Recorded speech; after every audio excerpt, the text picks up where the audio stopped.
Right then, what I'm going to do now is show you how to input a name and task into Salesforce.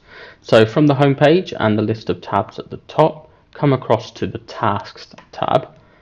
That will open up to your recently viewed tabs, and this widget on the left hand side is where you'd create a new one.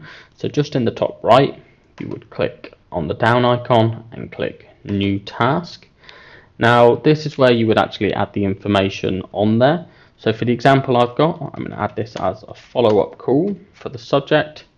You can click different subtypes as well. So for this I would click call. For this I'm just assigning it to myself, but you could assign it to somebody else that you wanted to do the task, and set the due date here as well if you do have one. Then to actually input the name, you would choose the person that you want to call, as well as the account name here, and any other comments that you have.